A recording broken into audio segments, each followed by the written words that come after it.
मोठी बातमी, मराठ्यांच्या शासनादेशाविरोधात आता ओबीसींनी आक्षेप घेतलेला आहे। मुख्यमंत्री देवेंद्र फडणवीसांकडे ओबीसींनी गारहाण घातलेलं आहे।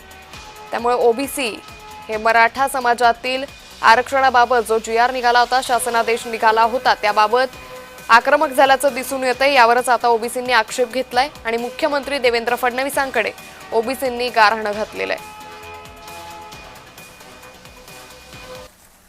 सकल ओबीसी महामोर्चाने त्यांना विरोध केला, त्या कारण त्यांची भूमिका या जेआरच्या समर्थनार्थ होती आणि त्या जेआरचा नुकसान नक्की ओबीसी समाजाला होतो असं सर्व ओबीसी बांधवांची भावना आहे आणि त्याबद्दलचं चीड आणि राग आहे। त्यामुळे आजच्या बैठकीमध्ये हा जेआर रद्द करावा ही मागणी असेल।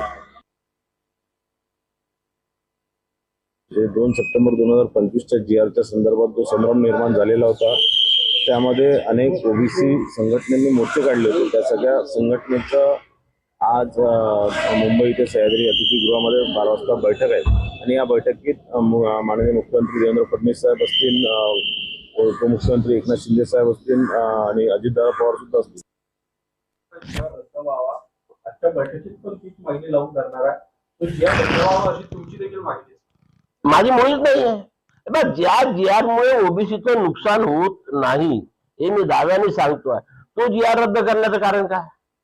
त्यांचं मत आहे की नुकसान होते आहे म्हणून शासनाने तो जीआर रद्द करा। उद्या हा जीआर असला काय आणि रद्द झाला काय, दोन्ही बाबीमुळे ओबीसीच्या आरक्षणावर फरक पडणार नाही। त्याच्यामुळे सरकार तो रद्द करो किंवा न करो, आम्हाला त्याच्यामध्ये कुठल्याही प्रकारचा रस नाहीये, कारण ओबीसीचं नुकसानच होणार नाही। त्यांना वाटते ते मागणी मानून राहिले, त्यांची मागणी योग्य आहे की अयोग्य आहे त्याचा आज निर्णय सरकार घेणार। तो सरकारचा प्रश्न आहे, तो माझा प्रश्न नाही आहे आणि मी त्याच्यावरती जास्त वक्तव्य करणार नाही।